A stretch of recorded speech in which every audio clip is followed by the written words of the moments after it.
ሰላም ሰላም የኔ ወርቆች እንዴት ናችሁ? ደህና ናችሁ? በዛሬ ደግሞ እንግዲህ በናሆምና በሴቶቹ ነው የመጣሁት ማለት ነው። አንዳንዴ ችኮቹ ግን ናሆም ላይ ያደረጉበት ነገር ሁለቱም ጠንቋይ ቤት ይሄዳሉ ይመስለኛል። እና አንዷ ደግሞ የእህቴ ቁጥር መፍቻ አንተ ነህ ትላለች ናሆምን። አንዳንዴ እግዚአብሔር እየጠበቀው ይመስለኛል። እና በትክክል መተት አሰርቶበታል ሁለቱ ሴቶች የባለቤት እና እሷም እዛው ጠንቋዩ ድረስ ወስዳው ነበረ። እንዲሁም ሁለቱንም ቀይራቸዋል። አንዳንዴ ሰይጣን ይቀይራል። ስልጣን ግን ሰይጣን የለውም። ቦታ ያለው እግዚአብሔር ነው። ገሳጭ እግዚአብሔር ነው። ይገስጥለት ላለሁ ግን ሁለቱ ሴቶች ጋር ችግር እንዳለ ከሁለቱ ሴቶች ካራቀ በእርግጠኛ ነኝ ወይ ከፋፊ ወይ ከዛችኛይቱ ህይወቱን እንደሚያሳጡት ነው ማምነው እኔ። የሰው ልጅ የልጆች አባት ነው። እግዚአብሔር ይጠብቀው። የውብዬ ጸሎት ይድረስለትና በእውነት ደግሞ የጓደኛው ወይኔ ማሽቃበጥ ወይኔ ማሽቃበጥ ጓደኞቹ ሁላ እኮ ጨርሶ ምን አይነት መተት ቢያደርጉ ነው? እንደ እኔ ጌታ ከእንደ አይነት ጠብቀኝ ነው የሚባለው። እና አታጋልጠኝ፣ ለሰይጣን ቦታ ላይ አትስጠኝ፣ አታስቀምጠኝ። እኔ እውነቱ ስናገር እንደ ጠንቋይና እንደ መተት ተንኮለኛ የለም። ይቅር ይበለኝ መድኃኒዓለም። የሰውን ህይወት የሚያጨልም ለምንድነው ግን እንደው ይቅርታና የሰው ህይወት እንዲጨልም የምታደርጉ ሰዎች? የሰው ህይወት ምስቅልቅሉ እንዲወጣ በሰው ላይ የምትመትቱ ግን በእውነት ፈጣሪ አፋችሁን ይዝጋችሁ። በሰው ልጅ ህይወት ላይ ለምን ትቀልዳላችሁ? በዚህ ልክ በኢየሱስ ክርስቶስ በዚህ ልክ በሰው ልጅ ህይወት ላይ ለምን ትቀልዳላችሁ? በዚህ ልክ ለምን ጥግ ድረስ ትሄዳላችሁ? አንዳንዴ ነውር እንወቁ። የምር ነው የምላችሁ። እግዚአብሔር ይገስጣችሁ። ፈጣሪ አምላክ ይገስጣችሁ። መድኃኒዓለም ይጠብቃችሁ። ፈጣሪ ከጅል ነገር አያነካካችሁ። እና ደግሞ እንግዲህ ንግስት ሶፊያ ደግሞ የቶፊቅ ባለቤት እንግዲህ ቶፊቅ ሌላ ቺክ አግብቷል እና እኔም ፉፉዬን አገባለሁ ብላ ድብንቅ ተለያየ። ግን ፉፉ ደምን ባያላስለቀሳት እንደው እኔ ትርጉ አይደለሁም ሰራሃ። ምክንያቱም ልጁ የሆነ ለፍቅር ያልሆነ ፉፉ ለፍቅር ያልሆነ ለልጁ እናት ያልሆነ ለዚች ይሆናል ብዬ አላስብም። ሲጀመር ደግሞ ሶፊያ በጣም ጎዳና ደስ የምትል የተረጋጋች ናትና ያልወጣ ምጣድ ከምጣዱ ያልወጣ እንትን ያስታውቃል። በዳዴ እያልሽ ቶፊቅ ማረኝ እንዳትይ ብቻ ነው ፈራንሽ። እስከ ዛሬ የት ነበር? ዛሬ በድንገት መጥቶ እኔ ላግባሽ። አረ አንቺ ራሱ አደበ የግዥ ሶፊያ ማለት ነው። ስርዓት ይኖርሽ። ቤት አማራው ትሄድሽ። እኔ ግን አንዳንዴ ሶሻል ሚዲያ የምትመጡ ባለትዳሮች በጣም ነው የሚደብረው። አይደብራችሁም? ግን እየተላላሳችሁ ስትመጡ እንደ የአራዳ ሲንግሎች ይሰቡልን። ሲቀጥል ትዳራችሁን ፕራይት ቤት አድርጉ። ገባችኋል? የራሳችሁ ህይወት ራሳችሁ ጋር መቅረት እንዳለበት ነው።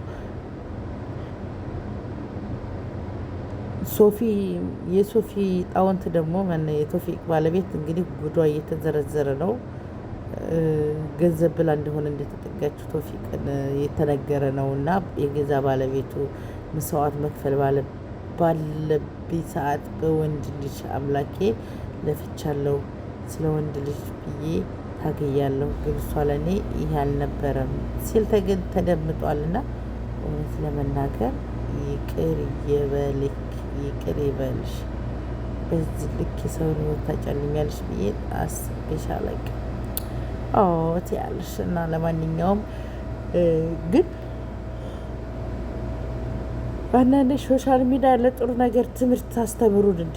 አሁን ደግሞ የናሄ ችኮች ማለት ነው ሰራሃ በጥንቁልና በመተት የሚሰሩ በኢየሱስ ክርስቶስ በድንግሏ ማርያም ስም በኢየሱስ ስም መንፈሱን ወጋ ነው።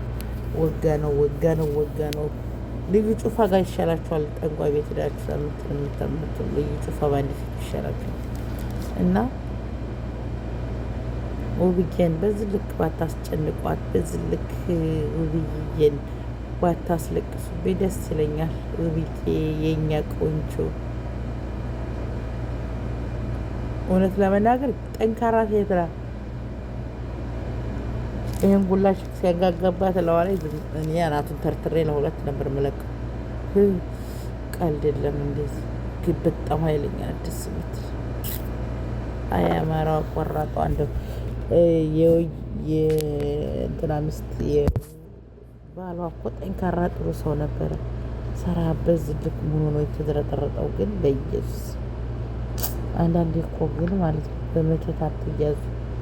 መተት በጣም መጥፎ ነው እውነት ለመናገር ማለት ነው። ምስኪን እያስደግመውበት ገርግድልኝ ያሰሩ ከገርግድ አውጣኝ ነው የሚባለው።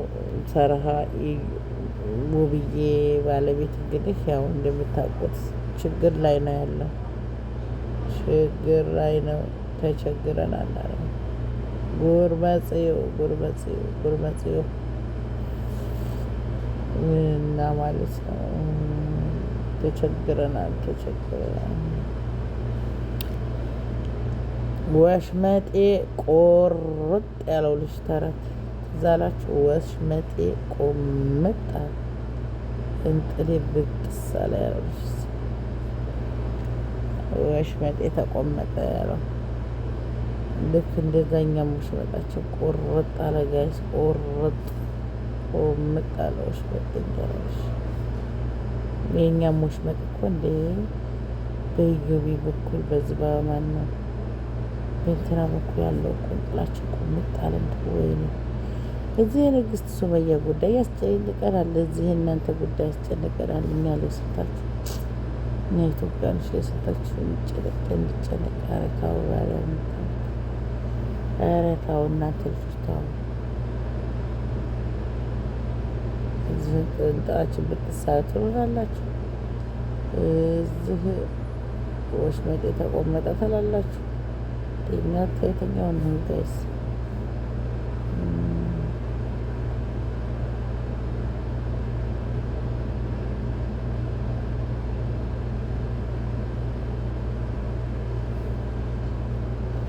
አመሰግናለሁ።